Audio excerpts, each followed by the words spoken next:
Selamat sore Bapak Ibu yang terkasih di dalam Tuhan Yesus Kristus. Salam segar, kuat, dan sigap di dalam firman Tuhan.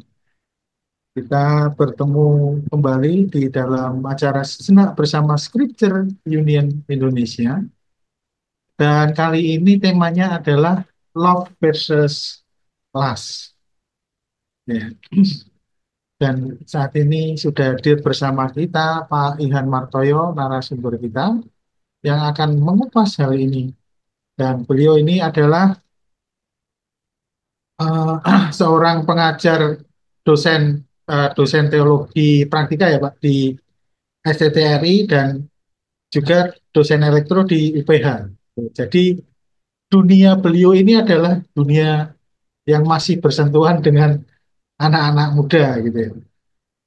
Dan saya harapkan dari hal ini kita harapkan semua dari hal ini adalah kita dapat mengetahui lebih dekat nih konteks percintaan yang terjadi di sekitar kita, terutama dari yang kehidupan sehari-hari gitu ya.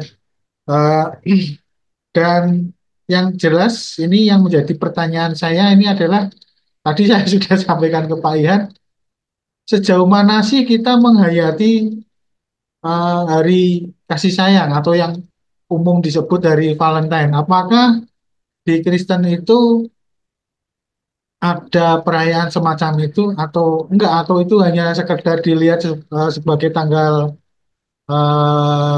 tertentu yang kemudian kita ikut-ikut merayakan, misal di situ ciri khasnya ada coklat atau bagaimana. Ya, intinya nanti kita akan mencoba untuk mencari tahu, kalaupun itu bicara soal cinta, yang benar itu bagaimana. Nah, nanti ini Pak Ihan yang menjelaskan. Selamat sore Pak Ihan. Selamat sore, Pak Petra. Oke, ya. Terima kasih kehadirannya Pak Ihan.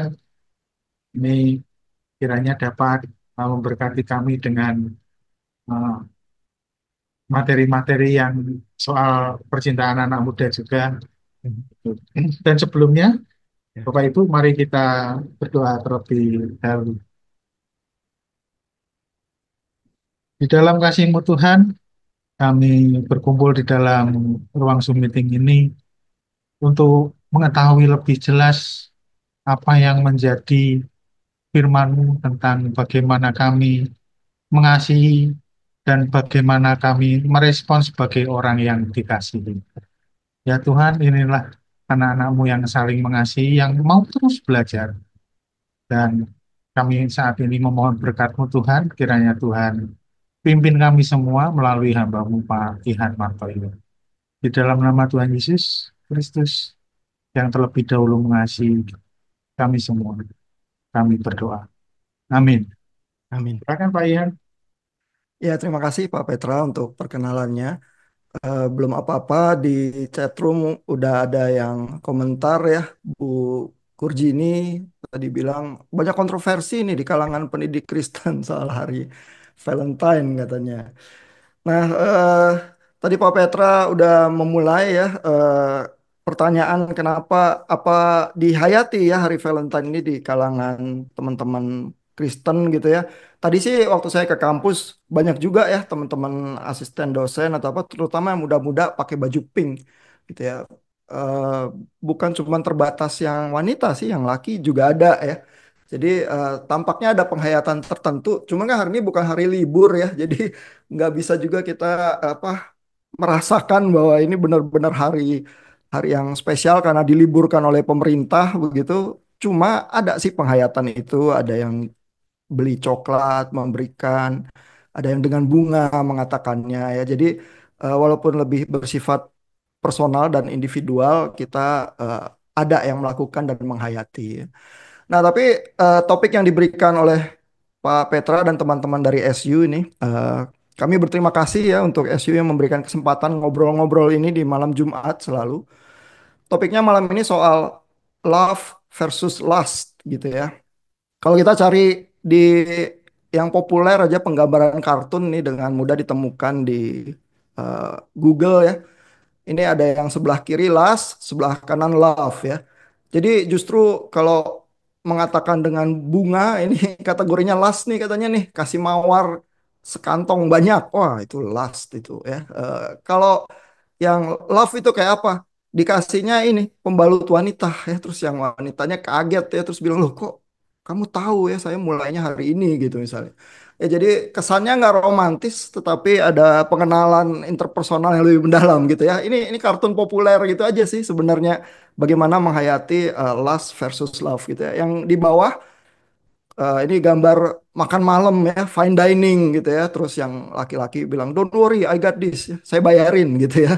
Kan makannya mahal kan di restoran zaman sekarang, inflasi gitu ya. Nah tapi ini last nih ya, ini kayak kemewahan cinta-cintaan gitu. Yang love kayak apa? Yang love itu yang ceweknya dengan gagah bawa itu ya, apa untuk menyelesaikan toilet yang tersumbat, terus masuk ke toilet terus bilang don't worry I got this gitu ya. Nah itu baru cinta gitu ya.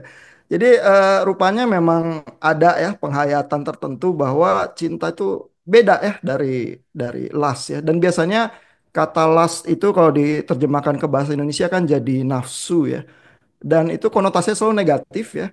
Eh, Kata yang netral mungkin kalau lust itu berhubungannya sama sesuatu yang seksual ya. Nah, kata seks itu sebenarnya netral juga, tapi entah gimana di kalangan Kristen seks itu mungkin nuansanya lebih negatif daripada netral. Ya, nanti coba kita lihat beberapa ayat Alkitab ya mungkin yang memberikan perasaan itu ya, konotasi itu. Nah, mungkin kata yang lebih positif itu hasrat ya. Bahasa Inggrisnya desire begitu ya. Itu mungkin lebih positif begitu ya.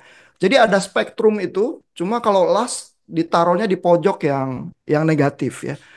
Nah, tapi apa benar ya cinta dan nafsu atau hasrat itu sebegitu kontrasnya ya?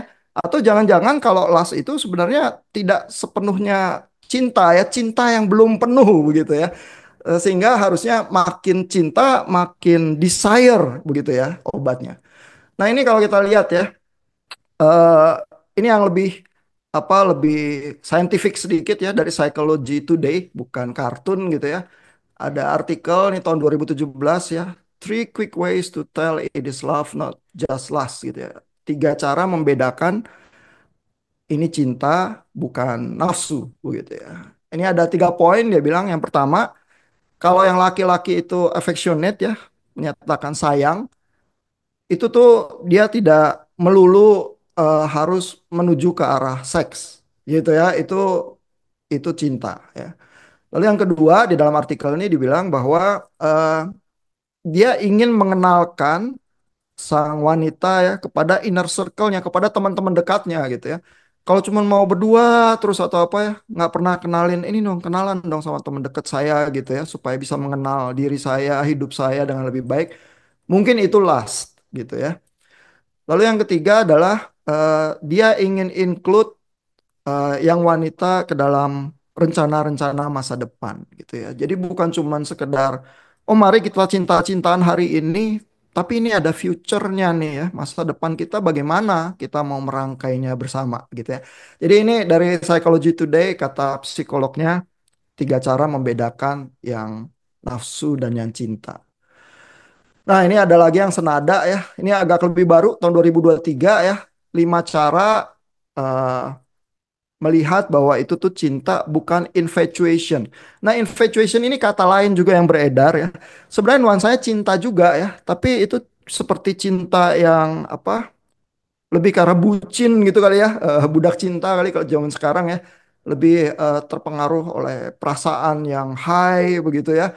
Nah, terus dia bilang ini beberapa cara ya. Ini saya kutip 3 ya, bahwa yang paling atas nih kanan atas infatuation itu ya adalah romance ya, romantisisme ya, percintaan dan seks ya, itu terpadu jadi satu terus menghasilkan high ya perasaan, mengaduk-ngaduk perasaan secara tinggi ya. Jadi ada semacam keterlibatan fisik ya atau daya tarik fisik juga yang terlibat di situ ya. Lalu yang kedua ini mungkin tadi tergambar di kartun ya, bahwa infatuation itu mengidealisasi romantic love gitu ya. Bunga ya, atau itu tadi ya traktir makan fine dining malam-malam gitu ya. Real love itu accepts the good, the bad, and the ugly ya. Real love itu ya itu ya membalut wanita instead of bunga gitu ya. Atau kalau toilet itu tersumbat, sini saya yang beresin gitu ya, bukan cuman sekedar bayarin makan fine dining begitu misalnya ya. Jadi kalau ada suami cuci piring di rumah itu semua karena cinta tuh misalnya ya. Karena eh, bukan cuman sekedar idealisasi dari cinta yang romantis gitu ya. Lalu yang ketiga di sini dibilang infatuation is often superficial ya. Jadi udah mulai ada deskripsi ya. Oh, yang disebut infatuation itu biasanya cuma di permukaan. Lalu kadang obsesif ya. Jadi seperti terobsesi sama objek yang katanya dicintai ya. Mungkin kadang-kadang jadi memenjarakan objek cintanya. Kamu nggak boleh berteman sama yang lain gitu. Cuman boleh saya aja gitu misalnya. Nah, kalau love, kalau cinta itu lebih mendorong untuk saling pengertian yang lebih mendalam ya. Bahkan membicarakan kita ini mungkin ada tujuan hidup bersama ya. Apa yang kita ingin sama-sama capai dalam kehidupan kita. Kalau Tuhan memanggil kita untuk satu misi tertentu ya, apa itu cocok ya misi kita satu sama lain gitu. Atau nanti kalau saya sama-sama kamu, nanti saya harus berkompromi lagi ya. Jalan kehidupan saya itu terpaksa terdikte ya oleh kondisi-kondisi yang dimana panggilan hidup saya itu jadi nggak bisa gitu misalnya ya. Jadi ada pembicaraan-pembicaraan yang lebih sulit ya, ada persoalan toilet tersumbat ya, bukan cuman mawar sama fine dining malam-malam ya. Eh, itu tuh yang justru katanya cinta ya, bukan sekedar infatuation ya atau lust atau nafsu saja gitu ya. Nah, kata lust itu sendiri ya, di dalam tradisi kekristenan Katolik juga muncul di dalam ini ya, Seven Deadly Sin. Ya karena kalau kita cermati, jadi ada 7 dosa yang mematikan itu ya. Salah satunya lust gitu ya. Nah, di antara dosa-dosa yang lain ya, gluttony itu soal makan ya, overeating, pride itu soal kesombongan ya, sloth itu soal kemalasan, wrath itu soal kemarahan, greed itu soal keserakahan ya, envy itu soal iri hati ya dan dengki begitu ya.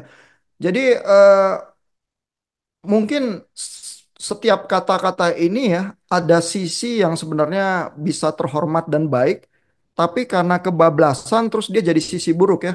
Mungkin yang dekat dan terkait dengan nafsu adalah gluttony kali ya, karena kita juga bilangnya tetap nafsu makan ya misalnya ya. Kita nggak harus mempuisikan itu dan bilang hasrat makan gitu ya. Tapi kalau nafsu seksual saking buruknya ya konotasinya kita lebih kalau mau positif terpaksa ganti kata nafsunya ya dengan hasrat begitu. Tapi kan ini mirip ya. Kalau kita makan berlebihan tiba-tiba penyakit datang menyerang ya seperti tentara ya gitu ya. Nah, itu hasrat seksual juga bisa seperti itu ya. Tapi dengan kata lain sebenarnya seksnya itu sendiri baik loh. Jangan-jangan ya. Cuma entah bagaimana kita di dalam penghayatan nilai-nilai keagamaan langsung mungkin memandang kata itu atau mendengar kata itu cenderung langsung lebih negatif begitu ya. Kemarahan kan juga bukan berarti tidak ada marah yang suci ya. Bisa ada marah itu suci ya, tetapi kan uh, uncontrolled feelings of hatred and anger ini yang disebut wrath ini konotasinya negatif nih karena masuk di Seven Deadly Sin ya. Jadi saya menunjukkan konteks ini untuk menunjukkan bahwa lust itu sebenarnya terkait hasrat yang bisa murni dan baik tetapi bisa keblinger dan terbelokkan menjadi sesuatu yang lebih jahat dan lebih merugikan gitu ya. Nah, mungkin ini salah satu ayat ya yang menjadi patokan kita ya kalau memberikan pandangan tentang seksualitas begitu ya. Dan ini munculnya di Khotbah di Bukit ya, Matius 5 ayat 27 sampai 32 ya. Kita mungkin ingat ayat ini dan mungkin ada yang hafal ya. Tapi ayat ini kalau dibaca secara lebih mendalam ya, menimbulkan banyak problem ya waktu kita harus menafsir ya. Saya baca pelan-pelan ya buat kita. Kamu telah mendengar firman, jangan berzinah ya. Ayat satunya kayaknya sederhana dan kita paham ya. Nah, tapi mulai ayat-ayat berikutnya mulai terjadi komplikasi nih ya. Tetapi aku berkata kepadamu, setiap orang yang memandang perempuan serta menginginkannya sudah berzinah dengan dia di dalam hatinya. Maka jika matamu yang kanan menyesatkan engkau, cungkilah dan buanglah itu, karena lebih baik bagimu jika satu dari anggota tubuhmu binasa daripada tubuhmu dengan utuh dicampakkan ke dalam neraka. Dan jika tanganmu yang kanan menyesatkan engkau, penggallah dan buanglah itu, karena lebih baik bagimu jika satu dari anggota tubuhmu binasa daripada tubuhmu dengan utuh masuk neraka. Jadi umat Kristen ya, kita sering merasa ayat-ayat cungkil mata dan potong tangan itu adanya di agama yang lain. Tapi kita suka lupa bahwa di dalam khotbah di Bukit itulah muncul ayat-ayat cungkil mata dan potong tangan. Ya. Nah, tapi untungnya umat Kristen itu tidak berusaha ya membaca ayat-ayat ini literal gitu ya. Oh, jadi kita harus cungkil mata dan potong tangan gitu ya. Karena kalau kita paksakan ya penghayatan ayat ini literal, nanti semua laki-laki yang hadir di sini cuma bermata satu gitu ya. Kalau yang beruntung ya, kalau enggak mungkin tanpa mata gitu ya. Karena betapa seringnya ya kita memandang wanita yang cantik terus selalu berhasrat ya terhadap wanita itu begitu ya. Nah, jadi eh, di dalam komplikasi itu kita rasanya dengan sadar juga melihat ini nggak bisa literal nih bacanya ya. Tapi kan terus jadi muncul pertanyaan berikutnya, kalau nggak literal bacanya ayat-ayat ini lantas gimana gitu ya. Nah, terus ada ayat 31-nya ya yang tertulis, telah difirmankan juga siapa yang menceraikan istrinya harus memberi surat cerai kepadanya. Tetapi aku berkata kepadamu, setiap orang menceraikan istrinya kecuali karena zina, ia menjadikan istrinya berzina. Dan siapa yang kawin dengan perempuan yang diceraikan, ia berbuat zina. Nah, ini juga ayat yang complicated ya, muncul misalnya di dalam diskusi di lingkungan apa umat Kristen waktu itu ada pejabat yang sangat terkenal, sangat Kristiani, terus menceraikan istrinya, terus nikah dengan ajudannya gitu ya, terus ini jadi apa ayat-ayat patokannya dan sebagainya menghasilkan banyak apa perdebatan dan interpretasi begitu ya. Nah, di dalam membaca ayat-ayat yang semacam ini ya, mungkin orang Kristen modern itu bisa luput ya terhadap apa suasana konteks di zaman kuno, bahwa zaman kuno itu posisi apa wanita di dalam masyarakat itu cenderung sifatnya lebih patriarki. Ya kita tahu juga kasus ini ya. Ini saya ambil lukisan yang lebih artistik ya. Bathsheba sedang mandi begitu ya. Gambar Daudnya yang ngintip itu nggak digambarkan di sini. Lalu kita juga tahu kisahnya ya, ini eh, kisah yang sangat terkenal yang melibatkan nafsu dari seseorang yang disebut oleh Alkitab sebagai the man of God's own heart ya. Sebenarnya Daud itu di dijelaskan oleh Alkitab sebagai laki-laki yang memahami isi hati Tuhan gitu ya. Tetapi laki-laki yang demikian juga memahami ya ada hasrat-hasrat yang sangat mendalam dan sangat kuat begitu ya. Lalu di dalam kisah ini Daud di atap rumahnya melihat Batsheba mandi. Lalu di 2 Samuel 11 ayat 3 terjadi ya adegannya Daud menyuruh orang bertanya tentang perempuan itu. Lalu orang itu berkata, ya, itu adalah Batsheba binti Eliam istri Uria orang Het itu. Nah, ini sebenarnya kalimat-kalimat yang menunjukkan komplikasi sudah orang yang Daud tanya itu berusaha memperingatkan Daud sebenarnya ya. Kalau kamu lihat perawan cantik, terus kamu pingin gitu ya, terus dijadikan selir gitu, itu nggak ada problem sama sekali. Tapi ini istri orang. Ya, kalau istri orang hitungannya tuh zina. Ya, jadi sengaja si yang ditanya itu orangnya bukan cuma bilang itu Batsheba, anak Eliam, itu istri Uria. Begitu ya. Jadi jelas ini ada yang punya ya. Tapi ayat empatnya langsung ya tanpa basa-basi ya. Daud menyuruh orang mengambil dia, lalu Daud tidur dengan dia. Begitu ya. Jadi intensional sekali. Lalu lama-lama karena ini complicated ya, terus Daud berusaha membunuh Uria ya. Kita kita udah tahu ceritanya itu ya. Nah, kalau Bapak Ibu bayangkan ya, komplikasinya itu seperti ini. Di dunia kuno ya, kalau apa poligami itu kalau Bapak Ibu baca Alkitab juga ya tidak pernah benar-benar secara eksplisit dilarang ya. Yang ada adalah yang kita warisi ayat-ayat di mana Paulus itu bilang kalau mau menjadi penilik jemaat sebaiknya laki-laki yang beristri satu saja.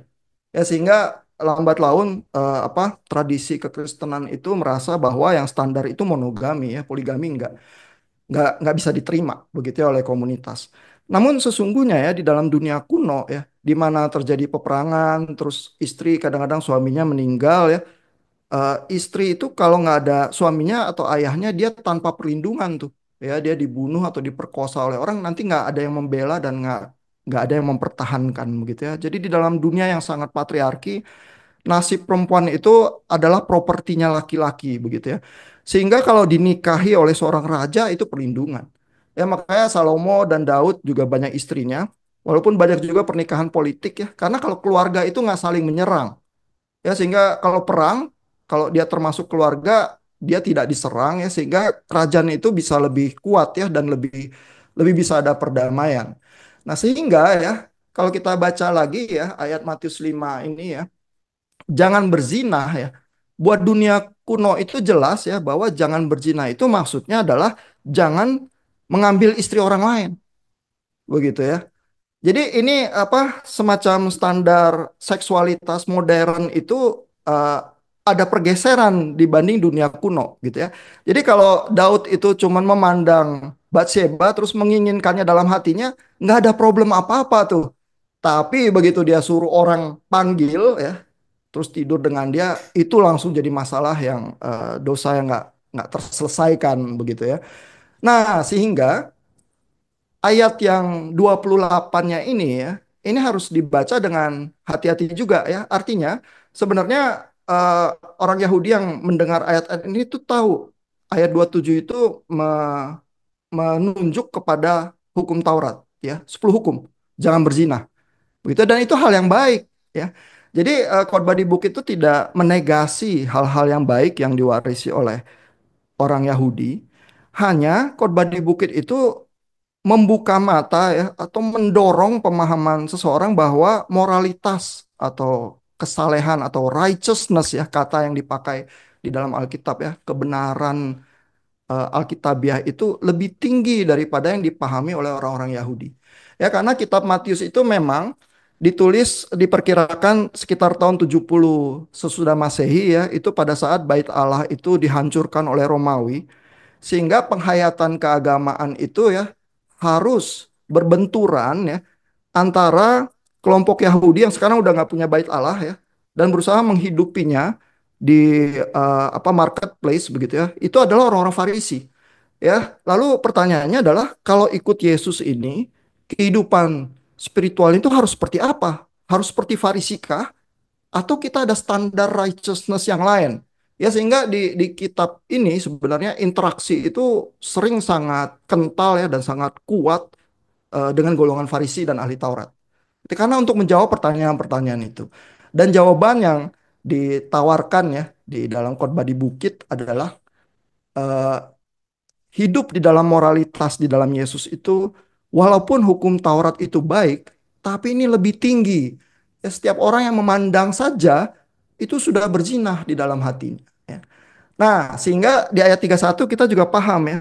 Dalam hukum Musa ya, kalau menceraikan istri terus memberikan surat cerai itu udah baik. Karena istrinya tidak secara legal lagi ya terikat dengan suaminya padahal suaminya udah nggak mau sama dia kan dia dalam bahaya tuh ya bisa tidak punya pelindung ya. Tapi kalau dikasih surat cerai berarti secara legal dia bisa menikah lagi. Ya sehingga ini di dalam mungkin di dalam masyarakat sipil modern seperti kita juga ini biasa gitu ya. Nah, tapi yang didorong lagi ya di dalam khotbah di bukit ini adalah moralitas di dalam Yesus ya lebih tinggi. Lebih tingginya kadang-kadang seperti impossible untuk dicapai ya. Tapi itu tuh gaya bahasa yang memang dipakai ya supaya mendorong kita untuk melihat bahwa standar Tuhan itu mungkin tidak sama loh dengan standar hukum-hukum yang memang baik juga ya memberikan perlindungan di masyarakat, tapi righteousness Tuhan itu lebih tinggi. Ya sehingga kalimatnya yang kita warisi adalah seperti itu tuh. Setiap orang yang menceraikan istrinya kecuali karena zina, ia menjadikan istrinya berzina. Ya, dan siapa yang kawin dengan perempuan yang diceraikan, ia berbuat zina. Ya. Kembali kita lihat nuansa patriarkinya di sini ya, karena tidak timbal balik ya, tidak ada istri boleh menceraikan suami enggak, istri nggak ada hak.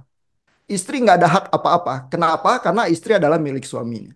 Ya, sama seperti di pemahaman komunitas Islam ya, zaman sekarang juga yang bisa kasih talak tiga itu suami. Istri mah nggak ada hak ya, karena istri adalah properti dari suaminya begitu ya. Tapi bahkan di tengah-tengah masyarakat yang patriarki yang punya semacam penghayatan hidup di komunitasnya tersendiri ya, hukum Yesus ini itu jauh lebih tinggi nggak terbayangkan ya. Karena kita juga tahu ya, terusannya dari khotbah di bukit adalah eh, kamu sudah mendengar ya, kasihilah sesamamu dan bencilah musuhmu. Nah, terus kan formulanya berulang. Tetapi sekarang kukatakan kepadamu, ya inilah hukum kerajaan Allah ya, bahwa kamu kasihilah musuhmu. Waduh, itu baik yang Kristen maupun yang nggak Kristen itu impossible. Gimana caranya? Ya, gimana caranya bilang ke orang Ukraine sekarang yang diserang oleh orang Rusia, kamu kasihi yang itu. Ya, kalau ketemu di Bali orang Ukraina sama orang Rusia ya bertempur ya. Mungkin berantem, mungkin nanti saling ada yang mencuri ya karena merasa ini bangsa musuh begitu ya. Nah, jadi itu ayat-ayat ya yang memang sengaja di telinga kita itu sangat impossible ya sehingga memaksa kesadaran kita untuk berbenturan dengan kebenaran ilahi yang jauh lebih tinggi daripada standar-standar apapun yang kita mampu bayangkan atau hidupi. Jadi ayat-ayat ini tuh punya semacam message yang sangat khas ya, khas Matius karena Musa menerima hukumnya di Gunung Sinai ya, tetapi sekarang ada seseorang yang berkhotbah dari bukit juga menerima hukum-hukum Tuhan yang baru, yang righteousness-nya sulit sekali dipahami manusia karena inilah yang dari Tuhan, begitu ya. Sehingga Matius itu dengan kata lainnya menggambarkan Yesus sebagai Musa 2.0. Inilah Musa yang lain dan inilah hukum kerajaan Tuhan yang lain itu, begitu ya. Nah, jadi ini sebenarnya nuansanya sangat kental ya. Cuma kita memang orang Kristen zaman sekarang langsung merasa bahwa ini tuh sifatnya mengecam dosa-dosa seksual ya sedemikian saja ya sehingga kita terdorong untuk melihat seks mungkin secara lebih negatif ya padahal seks sendiri bisa menjadi hal yang sangat baik begitu ya. Nah, mungkin itu sedikit ya sesuatu yang kontekstual ya. Nah, tapi bagaimana misalnya dengan kenyataan modern kita ya? Mungkin kenyataannya kalau zaman sekarang ya yang tidak dihadapi oleh dunia kuno juga adalah soal pornografi. Ya, karena di zaman kuno Daud sampai bisa melihat wanita cantik mandi ya, tidak berpakaian itu harus absen dari peperangan terus ke atap rumah gitu ya. Tapi zaman sekarang orang melihat apa ketelanjangan dan pornografi itu dengan jauh lebih mudah ya, nggak mesti ada effortnya kayak Daud yang seperti itu gitu ya. Kan nggak semua orang punya istana tinggi kayak Daud ya, tapi zaman sekarang karena internet dan lain sebagainya jadi mudah. Nah, tapi efeknya gimana ya? Apakah eh, efeknya di masyarakat itu memang juga langsung menunjukkan bahwa seks itu semata-mata buruk ya? Ini salah satu paper saya kutip ya dari National Library of Medicine ya. Papernya itu bicara soal konsumsi pornografi ya dan apa semacam ketegangan kognitif afektif yang bisa muncul begitu ya. Nah, ini beberapa bagian dari papernya saya kutip di sini ya efek-efek psikologis yang muncul dari konsumsi pornografi misalnya biasanya adalah guilty feelings ya. Banyak statistik dan penelitian yang menunjukkan ya area-area di Amerika Serikat misalnya yang sangat Kristen itu Bible Belt yang di sebelah selatan itu akses pornografinya lebih tinggi itu daripada misalnya area yang cenderung lebih terkenal ateistik gitu ya misalnya di California atau di mana gitu ya.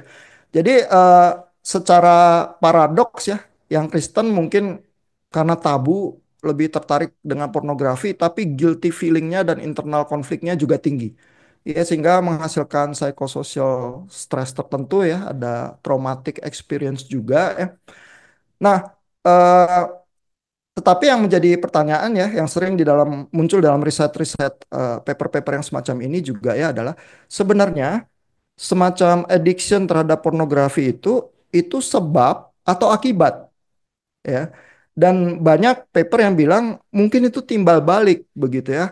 Karena eh, semacam psychosocial stress semacam ini ya telah terjadi mungkin karena di dalam kehidupan itu ada experience apa yang traumatik ya, sexual abuse atau apa ya, menghasilkan semacam stres tertentu, tapi mendorong orang juga ke arah pornografi ya. Jadi semacam pornografinya itu untuk memenuhi atau mengobati trauma atau apa komplikasi yang terjadi di kehidupan.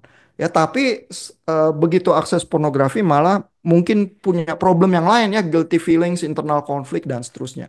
Ya, tapi sebab akibatnya itu jadi kompleks gitu ya. Nah, ini artikel yang lain ya. Ini bukan paper sih dari The Hill ya. Eh, karena di Amerika pornografi cenderung bebas ya. Memang sih material-material apa media video dan bioskop itu ada apa censorship ratingnya. Sebenarnya bukan censorship ya, tapi dikasih rating ya. Film itu kalau PG-13 buat remaja ya, kalau yang rated R itu mungkin ada apa nuansa-nuansa kandungan yang lebih seksual, umurnya jadi lebih tinggi yang boleh nonton gitu ya.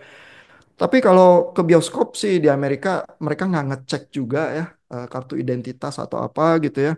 Jadi sebenarnya walaupun dikasih rating ya, tapi ya jaga masing-masing, begitu ya.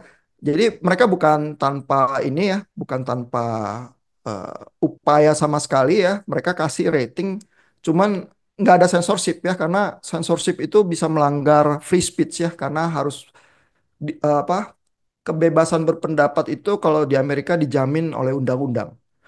Nah di Indonesia sedikit lebih baik ya. Eh, ini kedengaran saya pro Indonesia banget ya.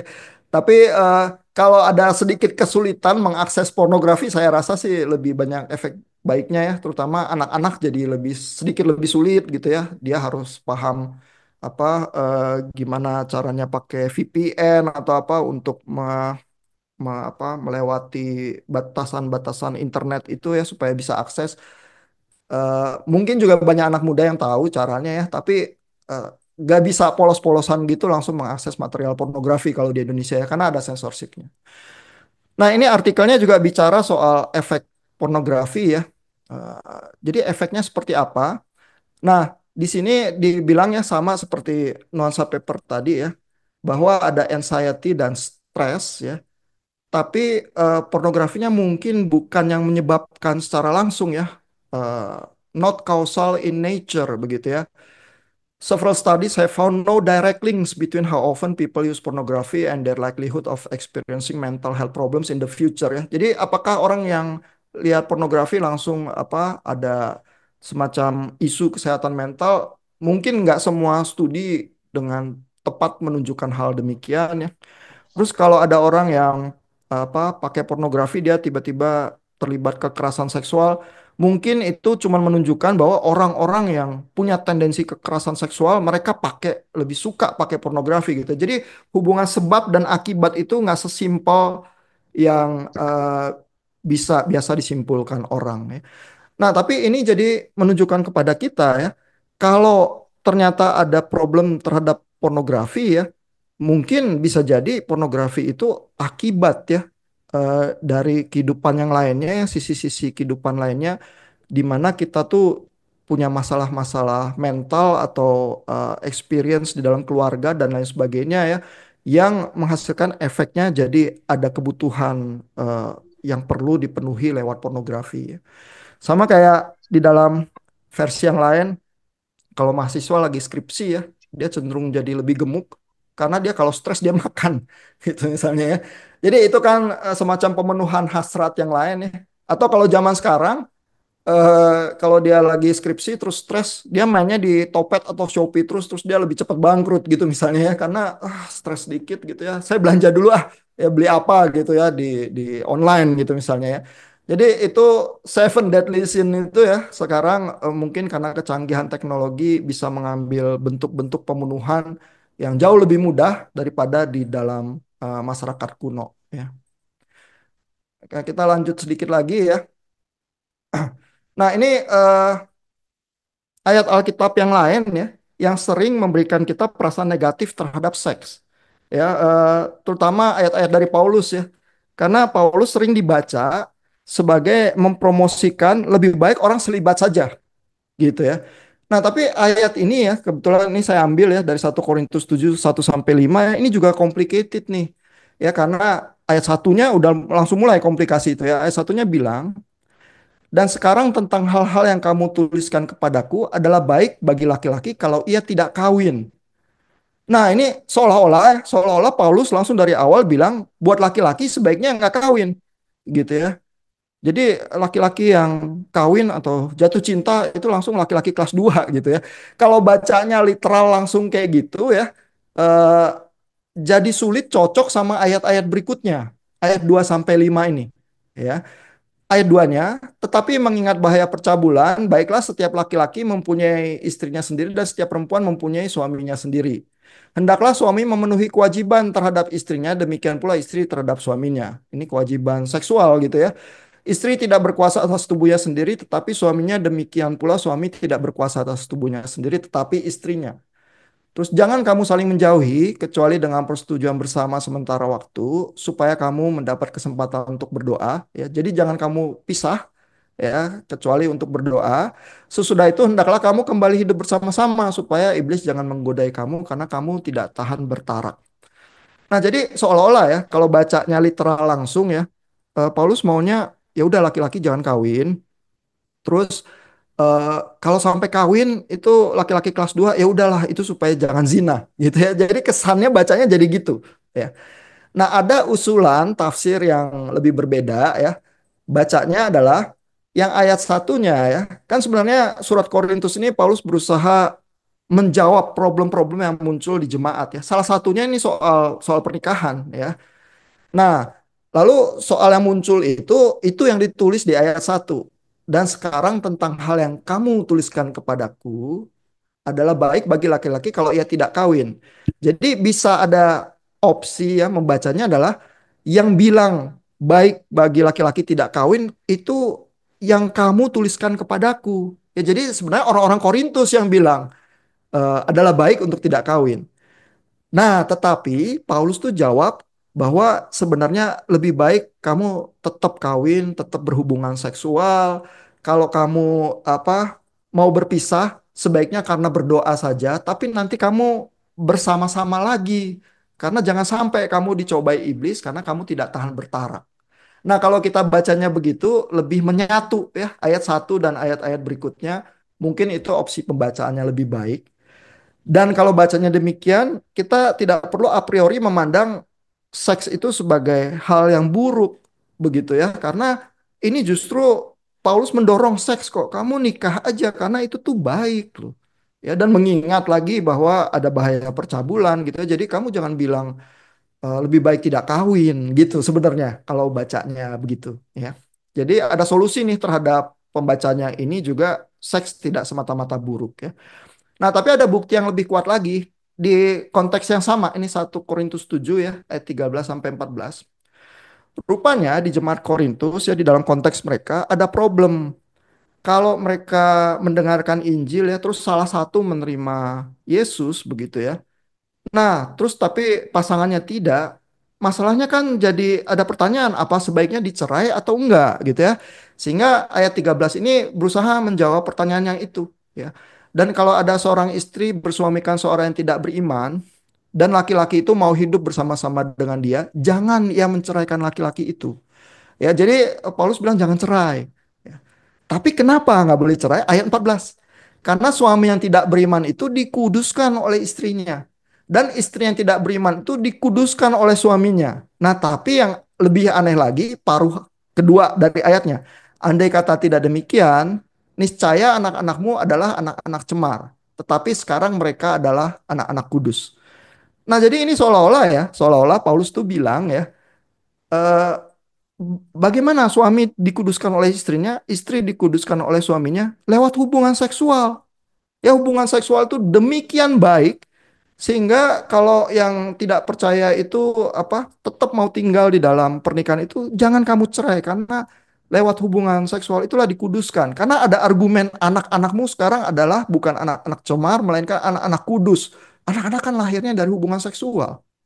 Ya, jadi eh, dan ini juga hal yang kita bisa mengerti ya kalau ada seseorang yang berelasi begitu erat ya, juga secara relasi seksual begitu ya, pasti itu mengubahkan kehidupan seseorang sih begitu ya. Mana mungkin ya kita terlibat di dalam relasi yang begitu intim ya, tetapi sama sekali nggak ada dampak terhadap kehidupan kita. Ya, dan itu yang dikatakan oleh Paulus ya, dan di dalam hal itu Paulus justru sangat positif ya terhadap hubungan seksual itu yang bahkan sedemikian kuatnya bisa menularkan kekudusan begitu ya. Nah, sehingga sebenarnya tidak ada alasan untuk kita itu a priori ya dan merasa kalau membaca ayat-ayat dari Paulus itu eh, cenderung mendorong kita untuk berpandangan negatif terhadap seks. Nah, di sebelah kiri ini saya pasang satu buku ya dari psikolog Kristen namanya Dr. Les Parrott. Dia banyak buku-buku konselingnya karena latar belakangnya psikologi ya. Terus judul bukunya ini Crazy Good Sex ya. Jadi buat Bapak Ibu yang ingin bisa memahami bagaimana menikmati atau memberikan kenikmatan seksual di dalam kerangka pernikahan gitu ya. Ini dibicarakan oleh psikolog Kristen nih di dalam bukunya ini ya. Bisa coba diincer, mungkin bisa dibeli juga kalau berminat begitu ya. Nah, tapi ini nuansanya adalah seks itu nggak jahat. Seks itu bahkan baik begitu ya. Nah, sehingga masalahnya ada di mana? Itu kan yang jadi problem kita karena topik kita malam ini adalah cinta dan nafsu ya, dan nafsu itu selalu nempelnya ke seks begitu ya. Nah, ini ada satu usulan ya dari psikolog yang lain namanya Robert Sternberg ya, bahwa dia punya satu teori cinta itu sebenarnya yang lengkap adalah segitiga. Ya, jadi di dalam cinta itu ada faktor passion, ini sudut kiri bawah yang kuning ya. Passion itu ketertarikan fisik gitu. Ya, ada perasaan romantis di otak kita itu muncul apa eh, zat-zat yang membuat kita happy ya, hormon happy itu dopamin, serotonin ya, oksitosin begitu ya, itu hormon-hormon yang diketahui orang misalnya kalau orang berpelukan ya atau ada eh, sentuhan fisik yang menunjukkan rasa sayang itu di otak keluar semua itu hormon-hormon bahagia gitu ya. Jadi cinta itu real karena kita bisa merasakan di tubuh kita loh. Ya, cinta itu bukan fiksi novel-novel ya atau sekedar film ada apa dengan cinta ya, itu ada di badan kita, kita berasa ya. Nah, jadi ada faktor ini nih, passion ini menjadi bagian di dalam cinta yang seutuhnya gitu ya. Tapi ada dua sisi yang lain lagi ya. Ada sisi intimacy ini yang di bagian atas yang merah ya. Itu tuh semacam kedekatan jiwa ya, satu ikatan mental ya yang mengeratkan relasi seseorang gitu ya. Jadi nggak mesti fisik. Ini bisa aja modelnya temen yang udah kenal dari kecil ya. Udah sama-sama tahu gelagatnya gitu ya. Udah apa kayak kakak adik gitu ya. Nggak usah ngomong apa-apa, lihat wajahnya aja, saya udah tahu perasaan dia seperti apa gitu misalnya. Itu keintiman yang semacam ini ya, yang orang itu seperti dua sahabat karib yang soulmate gitu, duduk bersama nggak usah ngomong apa-apa, kita rasanya udah lega gitu. Itu intimacy itu. Ya, dan ini eh, bisa dibangun ya di dalam relasi pacaran itu ya. Dan belum lengkap ya kalau nggak ada intimasinya sebenarnya. Karena kalau nggak ada intimasi sebenarnya nggak ada closeness ya. Jadi ya memang sih ada hubungan fisik, nge-sex gitu ya. Tapi dia nggak paham saya sama sekali, dia nggak paham gitu misalnya ya. Kalau nggak ada intimasinya, itu relasi itu bisa ada kesulitannya gitu. ya nanti seolah-olah relasinya cuma menggebu-gebu begitu berhubungan seksual ya, tapi sebenarnya kita kayak nggak connect ya, kita nggak saling paham gitu misalnya. Ya jadi ada unsur ini yang harus ada juga di dalam hubungan relasi yang sempurna. Lalu sisi yang ketiga adalah komitmen ya, yang biru ini ya. Karena berarti ada komitmen jangka panjang ya, ada rencana-rencana masa depan. Itu tadi yang keluar juga di artikel-artikel Psychology Today dan juga di dalam kartun gitu ya. Jadi kalau menurut Robert Sternberg, cinta yang sejati, cinta yang penuh itu ada tiga sisi ini, bukan membuang sisi passion ya, sisi seksual, ketertarikan fisik bukan dibuang nih, melainkan menjadi bagian dari kesempurnaan cinta itu. Tapi ada dua sisi yang lain juga yang harus ikut gitu ya. Nah kalau kita cuma punya dua dari tiga ya, itu ada namanya juga gitu ya. Jadi misalnya cuma punya intimacy sama komitmen ya. Katakanlah semua pasangan nanti lama-lama kan jadi tua, ya, badan jadi lemah juga ya. Kalau udah apa lanjut usia, masa sampai tua hubungan seksualnya menggebu-gebu seperti anak muda gitu ya. Uban udah mulai banyak ya, kulit jadi keriput, kecantikan pudar gitu misalnya ya. Ya, mungkin yang ada tinggal intimasi sama komitmen ya. Itu kayak teman lama yang karib banget, yang jiwanya seperti melekat ya. Itu namanya companionate love gitu. Ya jadi katakanlah kalau cuma ada dua dari tiga, mungkin ini yang cukup sehat gitu ya. Tapi bisa juga romantic love nih kalau nggak ada komitmen. Ya, jadi ada intimacy. Wah, ini kayaknya udah paham banget, udah soulmate ya. Kalau hubungan seksual juga wah hot sekali gitu ya, cocok sekali ya, bisa ada kepuasan juga begitu ya. Nah, tapi nggak ada komitmen. Ya terserah besok sama orang lain gitu ya. Wah, itu kayak roller coaster ya, apa relasi itu. Jadi kalau kurang salah satu ya, ini jadi nggak consummate love kata Robert Steinberg ya, nggak utuh, nggak penuh ya. Dan cinta yang sepenuhnya itu ada tiga-tiganya. Tapi kita juga kebayang ya, susah ya mencapai cinta yang penuh tiga-tiganya ini ya. Untuk intimacy harus dikerjain. Komitmen harus dikerjain ya. Even passion ini juga ketertarikan fisik. Kadang-kadang kita nggak paham kok ya. Kenapa ya alis yang semacam itu yang menarik buat kita gitu ya. Kenapa bentuk bibir yang seperti itu ya yang buat kita itu menarik sementara yang lain enggak gitu misalnya. Jadi mungkin kadang-kadang di bawah sadar itu hal-hal itu gitu ya. Tapi inilah cinta gitu ya.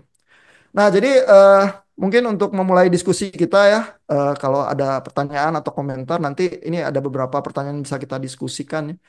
Kalau misalnya Robert Steinberg benar ya, dan kalau ternyata seks itu baik begitu ya, lalu gimana proses pacaran yang baik? Ya, dan mengembangkan ketiga dimensi cinta seutuhnya itu gimana sih caranya lewat pacaran kita gitu ya, kalau kita mau produktif gitu ya. Nah, lalu kalau udah menikah ya, ternyata juga segitiga cinta kita mungkin masih bisa kita tingkatkan ya. Gimana sih mengembangkan cinta itu ya di dalam pernikahan ya? Gimana finding love again in marriage gitu ya? Nah, ada yang menarik ya bahwa ada penelitian-penelitian yang menunjukkan kawin yang apa arranged marriage gitu ya, dijodohkan oleh orang tua, kadang-kadang ya menurut riset tuh lebih bahagia daripada yang nikah karena cinta. Jadi nikah karena dijodohkan bisa lebih bahagia dari nikah karena cinta, gitu ya.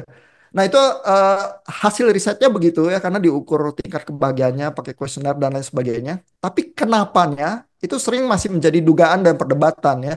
Salah satunya adalah mungkin dugaannya dari awal kalau udah dijodohkan, jadi komitmen itu tinggi gitu ya. Karena kan ya udah kita udah masuk dalam pernikahan ini mau apa lagi gitu ya, udah komit gitu ya, we have to make this work gitu ya.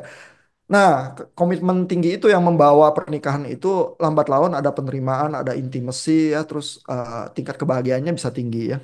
Tapi juga ada hipotesis yang bilang sebenarnya kalau dijodohkan, orang tua itu kan melakukan pemilihan ya dengan pengalaman hidupnya, kecocokan kultural, kecocokan kepribadian.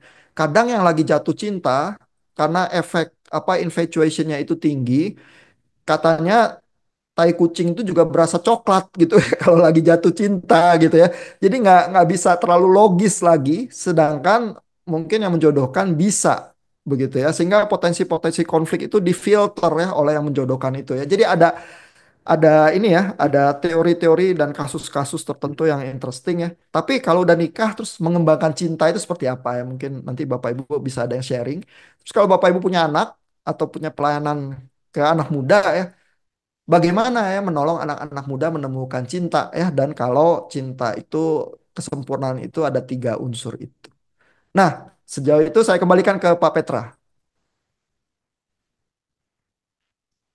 Terima kasih Pak Ihan. Dan ini sangat menarik tentunya Bapak Ibu ya, apa yang sudah dipaparkan Pak Ihan, terutama di bagian yang terakhir tadi. Kalau dari saya sendiri itu hal yang baru, yang segitiga cinta itu. Belum pernah baca bukunya soalnya saya. Jadi bersyukur saya eh, bisa menjumpai teori dari Robert Sternberg tadi yang disampaikan oleh Pak Ihan. Dan tampaknya ini juga berguna juga bagi kita yang aktif di pelayanan kaum muda, terutama kita ketika kita mendampingi kaum muda, kita bisa terapkan mindset itu untuk eh, yaitu tadi pertanyaan-pertanyaan tadi bagaimana anak muda dapat menemukan cinta gitu ya. Nah, tapi kalau dari saya ini ada sedikit pertanyaan sebelum apa ini sesi sesi ini Bapak Ibu sesi tanya jawab. Setelah Pak Ihan memaparkan, kita akan sharing-sharing juga, boleh, gitu kan. Ada sedikit pertanyaan dari saya Pak Ihan. Kalau dikaitkan dengan hukum kasih kan ada yang kedua itu kasihlah sama manusia seperti dirimu sendiri, gitu kan. Iya. Hmm. Ya, batasannya itu seperti apa sih Pak? Yang mengasihi diri sendiri kan. Tadi kaitannya dengan las juga sih maksudnya. Kasihlah dirimu sendiri kalau dalam benak saya itu kalau saking mengasihi diri sendiri itu artinya kita narsis gitu kan. Tapi kalau mengasihi orang lain sedemikian rupa saking saking mengasihinya itu bisa terjerumus ke dalam las tadi yang ujung-ujungnya jadi zina juga. Jadi untuk yang hal ini bagaimana hukum kedua ini menjadi apa ya semacam pengingat kita yang dalam berelasi dengan sesama itu tadi, Pak.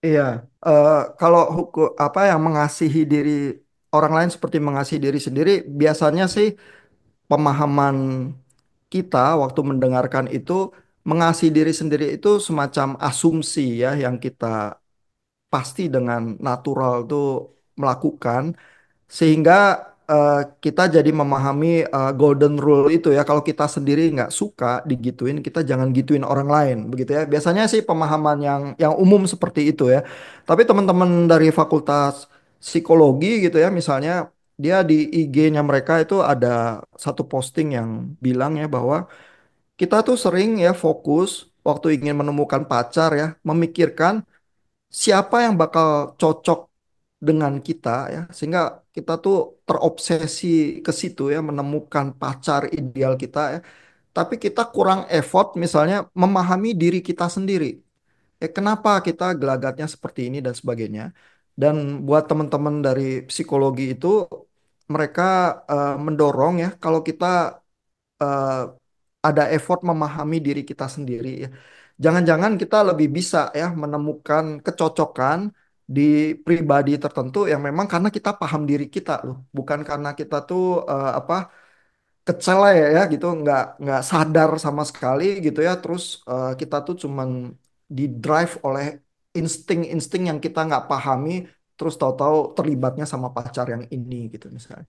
Ya, jadi secara konkret dalam hal pacaran mungkin ada itu ya membangun awareness terhadap pemahaman diri sehingga itu bisa menolong juga menemukan relasi yang cocok begitu sih. Oh, baik, terima kasih Pak Ihan. Bapak Ibu, saya persilakan jika ada pertanyaan-pertanyaan berkait dengan materi ataupun yang mau sharing soal pengalamannya di dalam bidang pelayanan yang ditekuni selama ini atau apapun yang dialami terutama berkait dengan topik love versus lust ini tadi. Silakan Bapak Ibu. Bisa di kolom chat langsung atau melalui resen dulu terus open video. Silakan. Dari saya boleh, Mas? Silakan Pak Jeffrey. Open cam ya Pak. Halo Pak Jeffrey, selamat malam. Silakan Pak Jeffrey. Dari saya bisa ya, Mas? Ya, bisa Pak Jeffrey, silakan. Maaf ya, Pak. Ini Pak Open mau cam ber, Pak Jeff. mau bertanya, Pak. Mau bertanya, Pak. Eh, saya lupa atau memang kalau Paulus sendiri itu memang dia tidak menikah ya, Pak. Ada yang bilang katanya Lydia itu istrinya gitu ya. Itu gimana ya pandangan Bapak? Lalu yang kedua, saya kan juga ini ya Pak, di gereja itu untuk remaja dan pemuda. Saya bergumul juga gitu Pak. Maksudnya kok sulit ya di gereja itu mereka mereka itu pemuda itu dapat pacar antar mereka gitu Pak. Oh, malah sulit ya Pak ya? Apa di gereja bahkan akhirnya tahu-tahu saya dengar dapat pacarnya mereka udah kuliah gitu ya udah ini malah yang bukan seiman gitu padahal dulu aktivis di gereja gitu aktif gitu gitu. Hmm. uh, dan itu nggak satu dua sih kayaknya pergumulan kok remaja gereja tuh pemuda gereja sulit untuk mendapatkan teman pacar gitu ya bahkan dapatnya orang luar seperti begitu ya. Mungkin Hmm, kalau hmm. ada insight-insight gitu. Makasih Pak Ian. Makasih Pak Jeffrey untuk pertanyaannya. Menarik sekali ya pertanyaan Pak Jeffrey ya. Yang pertama sering ditanyakan orang sih ya, apakah Paulus itu sebenarnya menikah atau enggak ya? Karena kalau kita bacanya Paulus kayaknya menyarankan untuk tidak kawin ya di 1 Korintus 7 itu kita cenderung menduga Paulus nggak menikah. Tapi sebagai Farisi, Farisi umumnya tuh menikah. Karena itu bagian dari kehidupannya Farisi gitu ya. Lalu kalau Bapak Ibu baca di 1 Korintus 7 ada ayat-ayat yang bilang eh, bahwa kalau yang apa duda atau janda sebaiknya seperti aku tidak menikah lagi gitu ya. Nah, itu jadi tafsir yang umumnya adalah karena Paulus itu di dalam visinya dia Yesus ini sudah dekat sekali kedatangannya kedua kali. Ini waktu yang sangat spesial. Kalau yang posisinya janda atau duda udah nggak usah merepotkan diri lagi dengan pernikahan gitu ya. Tapi kalau begitu bacanya, artinya sebenarnya Paulus tuh pernah nikah.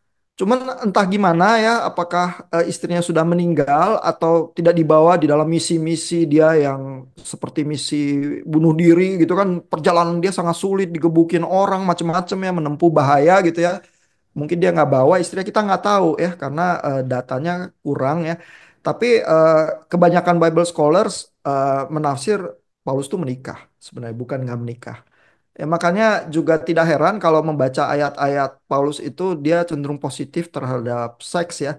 Itu saya rasa mungkin lebih cocok sih daripada nuansa keseluruhan kitab Paulus itu di 1 Korintus 7 itu tadi. Daripada yang sebaliknya ya. Cuman bayangan populer memang yang sebaliknya tuh. Ya, jadi memang butuh dibaca pelan-pelan lagi kali 1 Korintus 7 itu. Ya. Nah, lalu soal pemuda gereja ya. Kenapa ya pemuda gereja kok dapat pacarnya malah susah di gereja ya? Eh, di kasus teman-teman saya malah banyak juga yang dapat pacarnya dari persekutuan mahasiswa ya. Jadi mungkin ada kasus ini dan kasus itu sih ya. Tapi terus kenapa jadinya sama yang di luaran? Mungkin sebabnya beragam ya, tapi ada juga mungkin tergantung komunitasnya ya. Ada teman saya yang kenalan lah di sekolah di seminari, dia pilih mau menikah tapi nggak mau sama seminarian. Kalau ditanya alasannya kenapa? Karena seminarian itu jaim semuanya, gitu ya. Kenapa jaim itu membahayakan? Karena kita jadi nggak bisa kenal pribadi aslinya dia kayak apa ya, karena dia di dalam pelatihan untuk jadi hamba Tuhan itu dia terbiasa jaim gitu misalnya karena tuntutan di jemaat dan lain sebagainya juga ya itu kan latihan yang memang harus dijalani juga tapi dia bilang kalau pilih pasangan saya nggak mau dari seminarian maunya orang biasa aja supaya kita kenal bener gitu pribadinya seperti apa gitu ya jadi itu pilihan masing-masing sih. Mungkin di komunitas eh, pemuda remajanya ada juga kali yang pandangan-pandangannya semacam itu ya tapi setiap orang biasanya beda-beda sih. Mudah-mudahan menjawab Pak Jeffrey. Semoga Iya mencerahkan. Pak, makasih Pak. Gitu. Oleh kemarin itu sampai ada orang tua yang minta didoakan gitu, anak remaja dulu remaja kami bahkan aktif gitu, tapi Hmm. lagi pacaran sama yang seberang gitu, sampai orang tuanya juga bingung. Wah, saya bilang dulu aktif kok bisa ya. Iya, Tapi ya iya. iya betul sih Pak. Tuh, Dan makasih Pak. cinta memang sulit dipahami ya kadang-kadang rasa ketertarikan itu kita tahu sih nilai-nilai keagamaan menentukan apa tujuan hidup dan lain sebagainya. Tapi kok kalau sama dia ngeklik ya dan dia paham saya paham dia. Jadi ada intimacy itu tuh ya yang bisa muncul. Ya. Artinya sebenarnya kalaupun nanti ada relasi pacaran sama yang Kristen, tetap intimacy itu harus dibangun juga sih. Kalau enggak nanti hubungan relasi cinta itu agak kosong gitu ya. Setuju, setuju. Iya. Ya, makasih Pak, Pak Ian, Pak Petra. Ya, oke Bu Puri ini sudah resen. Silakan langsung aja Bu. Ya, selamat malam Pak Ihan, Pak Petra. Malam. Saya penasaran sih pengen tahu tanggapan Bapak aja. Gimana sih menurut pandangan teologi pada saat seseorang itu merayakan Hari Valentine seperti itu? Seperti yang saya tanyakan di chat, jadi saya pengen tahu tanggapan Bapak tuh bagaimana. Oh ya, pro kontranya itu ya. Jadi, Iya, kalau saya sih jujur ngerasa nggak ada salahnya gitu. Kalau ibaratnya hmm. memang kita harus mengasihi sesama itu ya setiap hari, everyday, seperti Tuhan Yesus ngasihin kita.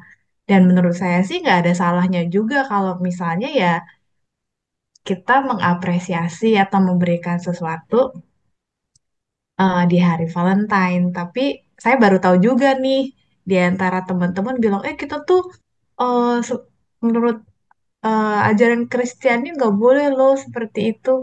Saya agak baru mikir juga, oh, emang iya ya gitu. Jadi saya pengen tahu tanggapan Pak Ihan sih. Makasih, Pak.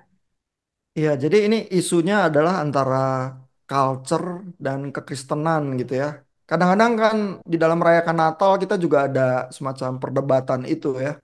Pasang pohon Natal penting atau enggak sih gitu ya. Itu spiritnya apa itu pohon Natal gitu ya di mall gitu ya. Apa itu mendekatkan kita kepada Tuhan atau sekedar happy-happy perayaan gitu ya. Jadi ada suara-suara pro kontra yang semacam itu juga sih ya. Mungkin yang Valentine ini mirip ya.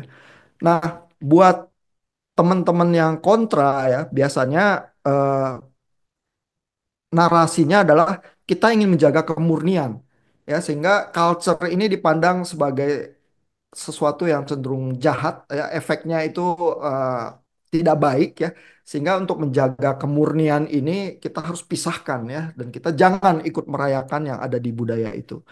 Kalau teman-teman yang lebih pro gitu ya, itu memandang budayanya biasanya lebih positif.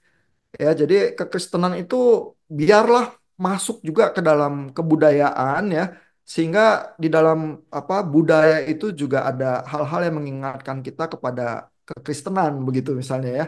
Nah, kalau yang mau ada di tengah-tengah biasanya apa merayakan tetapi mencoba membangun narasi yang kritis juga ya, sehingga kita mungkin diskusi-diskusi kayak gini, cinta itu apa sih? Gitu ya, nafsu itu apa sih? Gitu ya.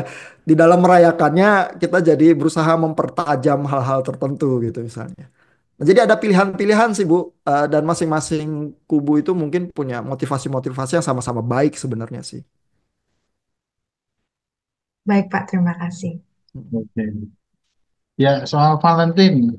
Kalau kalau itu dibatasi dalam satu hari tertentu itu maksudnya ya tanggal 14 atau 12 gitu atau bagaimana itu menurut saya ya kurang pas juga ya Pak Ihan. Maksudnya kan kalau lagu sekolah minggu itu kan kasih Tuhan Yesus tak bertepi dan kasih Tuhan Yesus Hmm. ya ada bertepi gitu kan.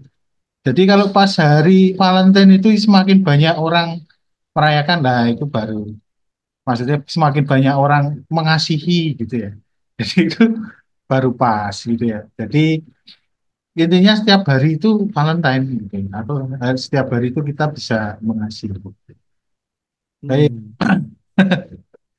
masih ada Ya, pertanyaan lagi Bapak Ibu? Beberapa saudara kita sudah open camp ini. Saya sebutin aja Pak Isar open camp. Apakah ada pertanyaan? Bapak Oke, Sarto. Bu Kuri ini tadi sudah. Pak Isnu Pranowo, apakah ada yang ingin disampaikan?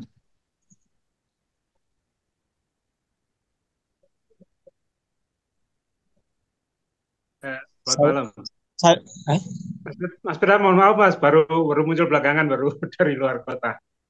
Oke, Nah, Bapak Ibu, ini saya baru ditinggal istri nih, Januari kemarin. Hmm. Kami ketemu di kami satu jemaat dengan Mas Petra. Kami bertemu di kampus gitu ya. Jadi kalau tadi tanya kenapa orang Kristen susah, begitu tahun 80-an. Jadi tahun 84 saya ketemu istri, dia fakultas beda di kecamatan. Saya hukum, dia fakultas yang beda. Kenapa dulu gampang? Karena medianya tidak begitu banyak. Malah teman-teman yang di luar kita malah bertanya-tanya kenapa kok orang-orang Kristen gampang dapat pacar gitu. Karena media kita banyak, media gereja itu kita bukan sebuah kesombongan tapi sebuah kebanggaan. Banyak jadi vokal grup itu yang 20 orang jadi 9 pasang gitu. Dengan itu karena kalau anak saya pun sekarang belum dapat pacar udah lulus. Zaman dulu kan kita malu dibully teman kalau kita sudah tidak bawa pasangan. Orang tua pasti nanya begitu. Kalau di luar negeri kan bisa tuh pinjem atau nyewa lah. Tapi itu memang sebuah budaya yang waktu itu saya lihat anak saya sudah kok sekedar karena mungkin selesainya kuliah cepat, tuntutan pekerjaan dan sebagainya. Jadi beda eranya sudah beda. Jadi ini tantangan untuk kita semua sebagai orang tua dan juga untuk teman-teman yang pelayanan di gereja memang beda. Dan kalau mereka ketemu di gereja bosan, itu terus sudah tahu semuanya begitu. Mereka sama-sama pelayan itu juga. Kalau kita kan muncul dari background yang berbeda, dari gereja yang berbeda, bersatu dalam sebuah gereja kampus. Itu kan beda. Jadi eranya sudah beda. Saya tinggal di UI, tapi kenapa gereja saya nggak dapat mahasiswa UI? Saya juga bingung. Padahal dulu favoritnya adalah gereja yang dekat kampus pasti mendapatkan banyak mahasiswa. Jadi kita untuk pengembangan kegiatan itu kita mendapatkan support dari daerah yang dibawa. Kok sekarang beda? Saya juga bertanya-tanya dengan Mas Petra juga dengan Bu Pendeta. Kok kita nggak dapat bagian dari itu? Apakah mereka tidak bergereja? Ini kan menjadi sebuah tantangan kan itu. Dan dulu kami di kampung tempat kita kos membuat sebuah persekutuan. Itu juga mendapatkan lagi media yang banyak untuk menemukan. Itu sekedar ini. Saya sekarang mau sharing nih. Cinta itu kalau kita masih berdua, tantangannya banyak. Karena tuntutan pekerjaan, tuntutan kebutuhan, jadi kadang-kadang ada sesuatu yang bukan kosong ya. Pada titik-titik tertentu kita ya udahlah itu bagian dari sebuah pasangan begitu. Saya baca juga. Coba kamu rasakan nanti kalau salah satu sudah nggak ada, pasti kamu akan merindukan ini. Jadi istri saya sakit sebentar pada saat saya membayangkan saya akan kehilangan yang dulu saya benci itu pasti sudah hilang tuh. Saya mencoba memahami itu semua. Dan betul setelah itu perinduan saya adalah sesuatu yang tidak saya suka dari istri itu, itulah yang membangun saya untuk menjadi kuat. Jadi Bapak Ibu silakan yang sudah berpasangan kasihlah pasangannya sedemikian rupa, kalau kehilangan akan terasa. Satu, yang punya anak-anak ini tantangan kita bersama, tidak mudah. Dulu anak saya di UI dapat anak isi Jogja, anak isi pakai bukan apa itu Instagram dan sebagainya. Ternyata satu gereja di Depok. Ternyata anak itu kan apa mereka mencarinya terlalu memang beda-beda eranya beda. Padahal itu satu jemaat, mereka nggak kenal karena mereka sudah terpisah jauh karena pergaulan terlalu zaman sekarang udah beda. Saya pun nggak bisa menangkap ini cara-cara anak-anak sekarang cara mereka mendekatkan satu dengan yang lain. Kalau yang dapat dengan di luar kita memang sebuah tantangan yang besar. Itu mungkin sharing saja. Jadi monggo ini memang nyaman dikatakan sebuah cinta itu sebuah uh, menjaga kesucian, tapi pada tantangan pada saat kita terbeban pekerjaan, terbeban tuntutan untuk menyekolahkan anak dan sebagainya, itu kadang-kadang disitulah kita tantangan itu terlalu besar. Saya tiap 2 tahun pindah pulau gitu, dan terakhir saya di sini dan pensiun kemarin 60 tahun saya dan 63. Jadi saya sudah merasakan memang kalau di YouTube itu keluar generasi paling bahagia, kita merasakan beberapa beberapa media, beberapa fase yang anak-anak sekarang ketemu.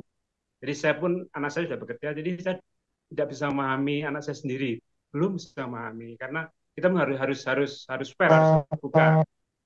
Kadang-kadang ya itulah tantangan gereja. Makasih, monggo matur nuwun. Makasih Pak Wisnu. Baik, ada beberapa poin Pak Ihan mungkin bisa langsung ditanggapi Pak Ihan. Oh, saya berterima kasih Pak Wisnu udah share ya. Cinta itu waktu ada pasangan kita, kalau dia ngorok kita nggak bisa tidur, tapi begitu nggak ada mungkin kita merindukan ngoroknya dia gitu ya. Jadi memang apa, kedekatan itu satu hal yang ini ya, sangat spesifik, setiap orang tuh bisa beda-beda ya. Mudah-mudahan sekarang bisa dijalani Pak Isnu dengan kenangan-kenangan indah ya bersama pasangan yang. Hmm. Ini di kolom chat ada pertanyaan nih Pak Petra nih. Apa kita Ya, bahas? silakan Pak. Dari Pak Noprianus Arnoldus Neno. Gitu. Iya, soal kecanduan film porno ya. Oke. Mungkin ditambahin juga eh, peran gereja mungkin ya, Pak. Atau peran kita yang terlibat dalam di dalam pelayanan itu bagaimana kita apa memberikan ini membantu anak-anak yang eh, bergumul dengan ini ya pengelolaan nafsunya itu tadi. Iya, memang sedikit banyak seperti kata Pak Isnu, kita hidup di dalam pergeseran zaman ya. Anak-anak zaman dulu kali S1 selesai terus nikah. Anak-anak zaman sekarang mungkin mau S2 gitu ya. Jadi memang apa, bergeser waktunya itu, sehingga pernikahan itu umurnya mungkin 27 ke belakang zaman sekarang baru dianggap normal karena sudah kuliah, sudah bisa ada kerjaan, sudah apa, lebih mapan begitu ya. Dan mungkin kadang-kadang kalau diterpa kesibukan kerja, jangan-jangan banyak negara maju kan juga mengalami bahwa apa, eh, angka pernikahan dan angka punya anak itu menurun drastis ya. Yang sementara ini banyak di pemberitaan itu Jepang udah masuk ke era seperti itu, Korea Selatan juga.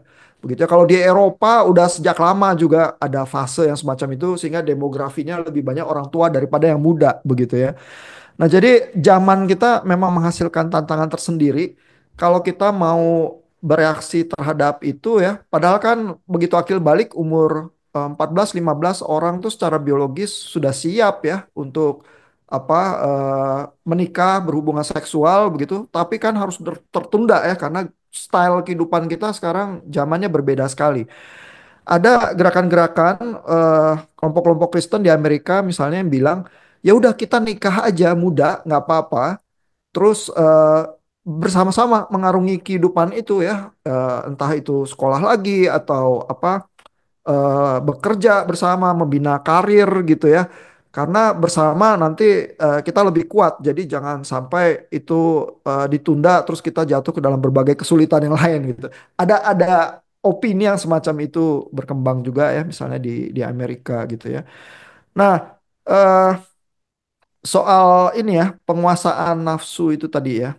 Kalau artikel-artikel psikologi itu tadi benar ya, bahwa misalnya pornografi itu mungkin bukan penyebab ya. Artinya kalau kita shutdown pornografinya gitu aja ya, jangan-jangan masalahnya tetap ada.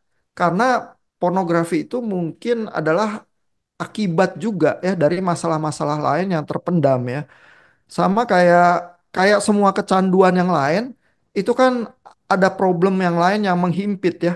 Saya tiba-tiba kecanduan kopi. Kenapa? Karena kerjaan nggak selesai-selesai di kantor. Jadi yang tadinya 2 cangkir nggak cukup lagi. Saya butuh kick cangkir yang ketiga gitu ya. Terus sore-sore kerjaan nggak habis ya. Saya butuh cangkir yang kelima gitu. Dan makin lama cangkir saya perlu eskalasi gitu ya. Karena kalau udah biasa 5 cangkir, minum 1 cangkir aja, wah gila, masih berasa nggak semangat gitu kerja gitu misalnya. Addiction itu kan semua kayak gitu ya. Cuman bentuknya macam-macam ya. Bisa kopi, bisa yang manis-manis, makanannya bisa bahkan berolahraga apa, semua hal yang baik ya bisa terdistorsi semacam itu. Ya dan hasrat seksual itu kan basically kalau pembacaan Alkitab tadi benar juga hal yang baik. Ya, cuman punya potensi terdistorsi juga. Tapi distorsi itu mungkin ada problem-problem lain tuh ya. Misalnya kita memang sulit ya membina relasi yang lebih dekat ya dengan sesama teman di persekutuan atau apa, sehingga kita harus mengkompensasi itu ya lewat pornografi itu, karena pornografi itu seolah-olah memberikan kita kedekatan gitu ya yang kita nggak bisa dapatkan di relasi yang sesungguhnya gitu ya, atau ada high tertentu ya, tapi itu tuh sebenarnya akibat ya. Jadi mungkin eh, walaupun di komunitas kekristenan udah ada lah standar moralitasnya ya bahwa pornografi itu gak baik. Secara konsensus diterima ya.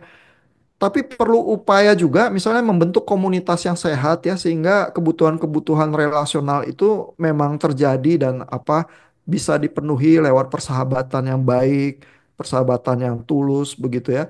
Sehingga apa kecanduan dalam bentuk apapun yang menjadi akibat itu memang tidak dirasa lagi kebutuhannya gitu.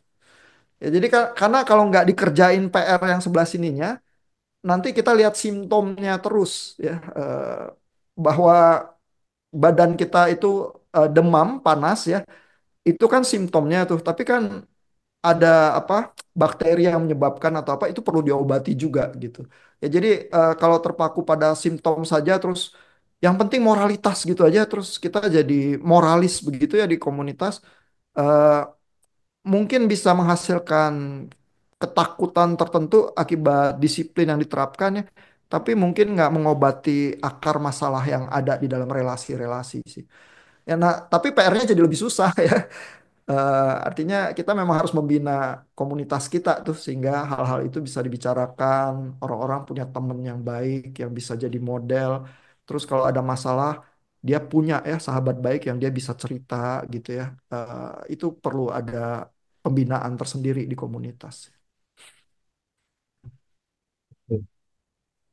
Terima kasih Pak Ilham. Semoga menjelaskan ya Pak Neno, Pak Pendeta Neno. Eh, Tadi Pak Misael Nubatonis sudah open cam dan sudah open mic juga. Pak Misael ini dari NTT Pak Ihan, dari Timur Tengah, dari Kabupaten Timur Tengah Selatan.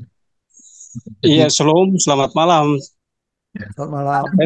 Pak Partoyo, Iya Pak. sehat. Minta maaf, mohon sharing untuk apa? Hampir mirip dengan Pak Jeffrey tadi. Uh, Memang sulit untuk mendapat jodoh di satu aliran. Uh, Lantas ada dari aliran Kristen Protestan ingin pacaran dengan aliran Katolik. Lalu uh, keduanya sudah memiliki anak, lalu kedua orang tuanya, lalu pihak Sinona, orang tua Sinona tidak mau untuk laki-laki yang dari Kristen tidak boleh pindahkan anaknya ke Kristen Protestan. Nah, itu yang permasalahan, Pak. Nah, mohon penjelasan untuk hal ini, Pak. Iya, iya. Saya juga ada ya teman yang menikah antara Protestan dan Katolik begitu ya. Tapi mereka biasanya sebelum menikah terus ada pembicaraan-pembicaraan tertentu. Nanti anak-anak dididiknya seperti apa begitu ya. Dan kebetulan teman yang saya kenal itu akhirnya memang anaknya tumbuhnya di gereja Katolik ikut dengan mamanya begitu ya. Nah, jadi eh, iya itu memang persetujuan yang harus dilakukan di keluarga ya. eh, Apakah yang Protestan akan merasa kehilangan? Mungkin ya ada perasaan-perasaan semacam itu ya karena berpindah ya. Nah, tapi berarti problem yang mungkin lebih mendasar ya adalah apakah kita di antara Protestan dan Katolik dan apa katakanlah denominasi yang berbeda ya kalau itu juga terjadi ya Iya, relasinya iya. menganggap itu saudara seiman atau tidak? Ya itu kali pertanyaan mendasarnya sering yang menjadi apa acuan ya.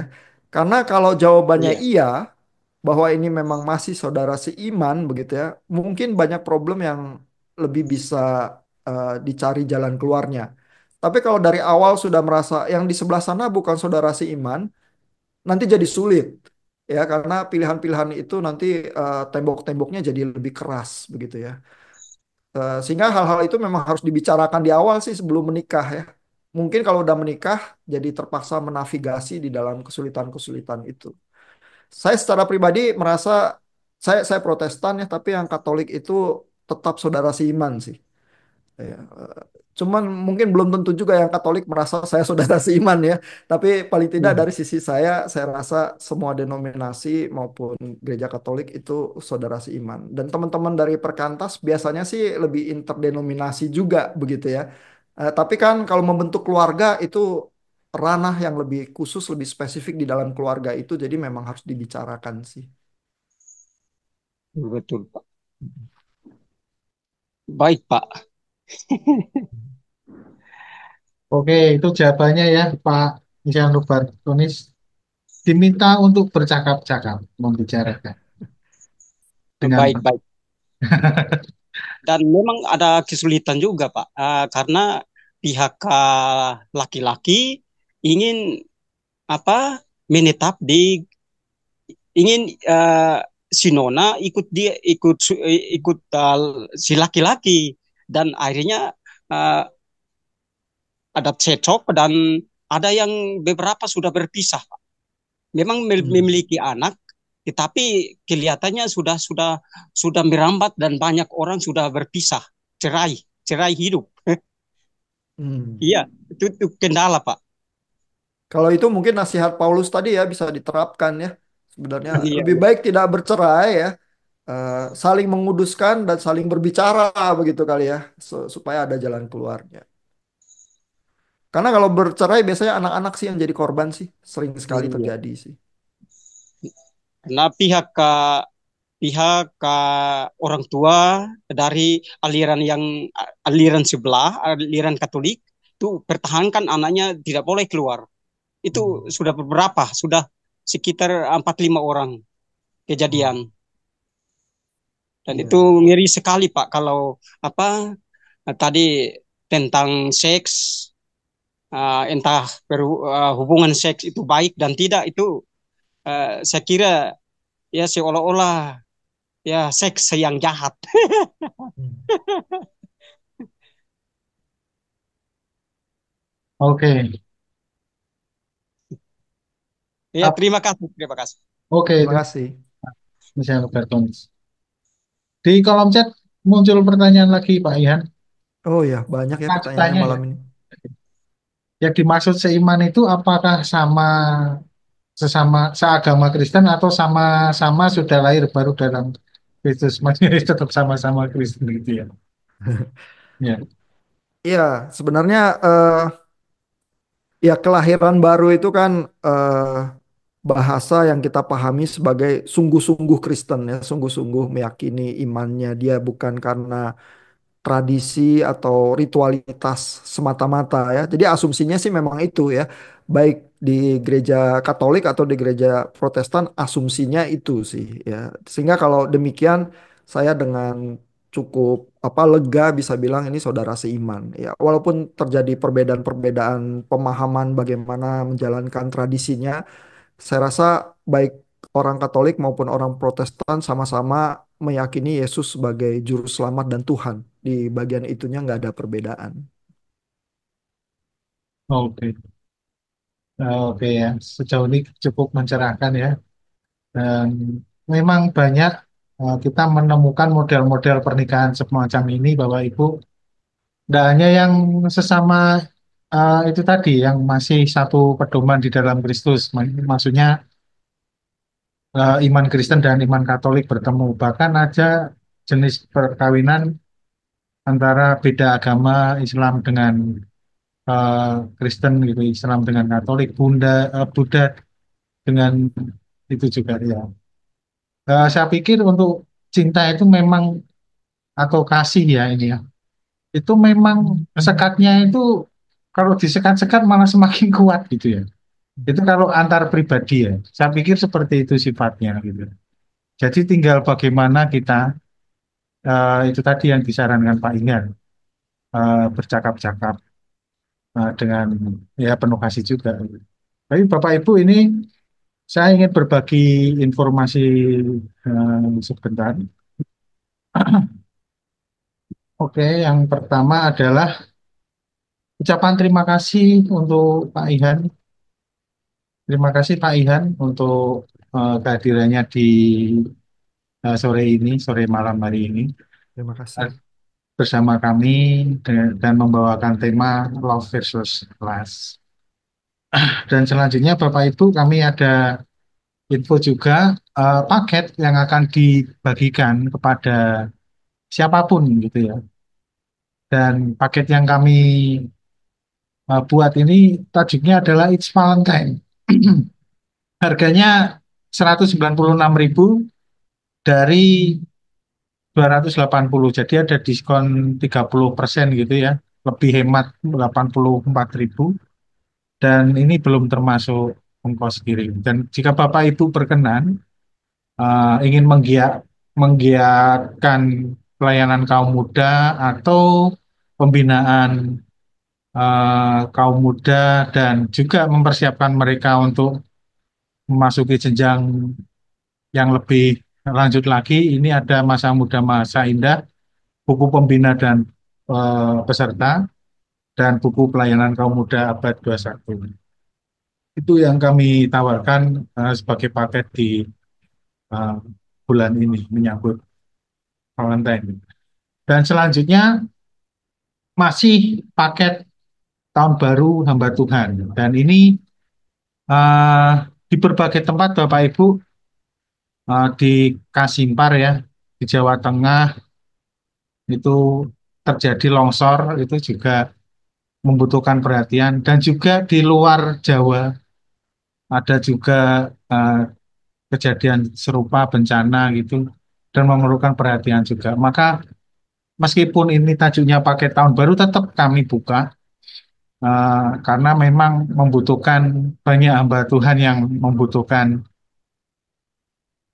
perhatian kita. Jadi silakan saja jika berminat untuk mengirimkan paket ini ke para hamba Tuhan yang Bapak Ibu kenal, kami persilakan.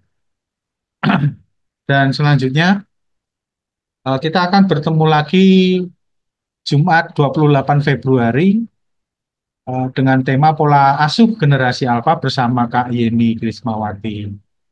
Dan acara ini memang dirancang khusus untuk keluarga muda yang bergumul soal tantangan dan peluang dalam mendidik anak-anak di era digital gitu ya. Jadi kita sebagai keluarga ya masih nyambung tadi dengan love gitu kan pasti ada buahnya gitu kan. Dan cara mendidik ini gimana kan? Tetap pertanyaan tadi yang ditawarkan Pak Ihan finding love bagi anak-anak kita, terutama generasi Alpha itu nanti juga akan berlanjut di situ, Bapak Ibu.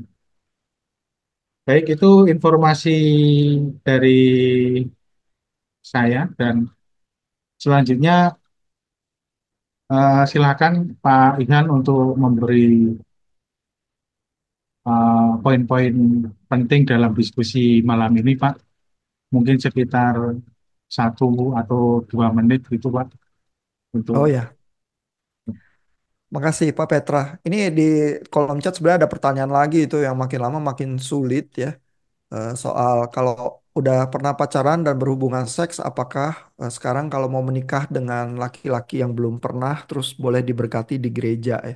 Ini biasanya setiap gereja punya punya apa kebijakannya tersendiri dan setiap gereja punya ini juga ya, konseling pranikah biasanya harus dijalani prosesnya ya. Nah, di sana itu bisa bisa ditemukan sih biasanya kebijakan-kebijakan gereja itu memilih yang seperti apa. Tapi memang tantangannya buat di gereja sekarang mungkin generasi muda seringnya masuk ke konseling pranikah itu eh, makin sering makin banyak yang sudah melakukan hubungan seksual.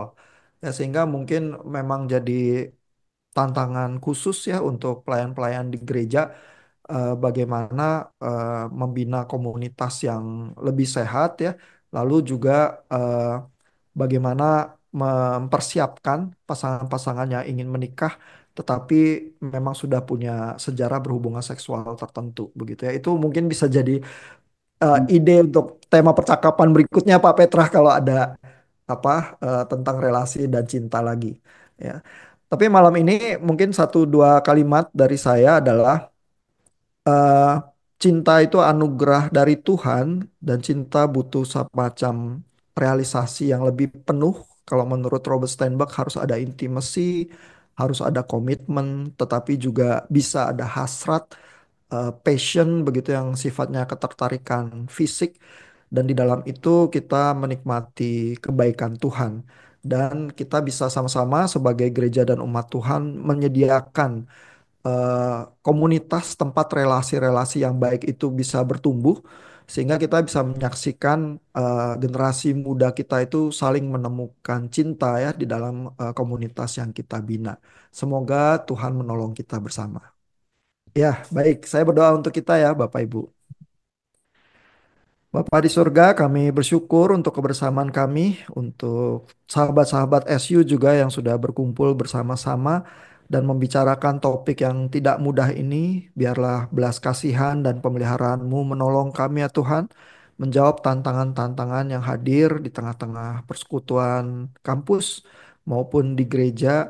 Dan biarlah cinta kasih-Mu itu yang terus menolong kami bagaimana menjadi saksi-Mu di tengah-tengah tantangan budaya zaman ini. Kami mohon belas kasihan-Mu dan pemeliharaan-Mu dalam nama Tuhan kami Yesus Kristus. Amin.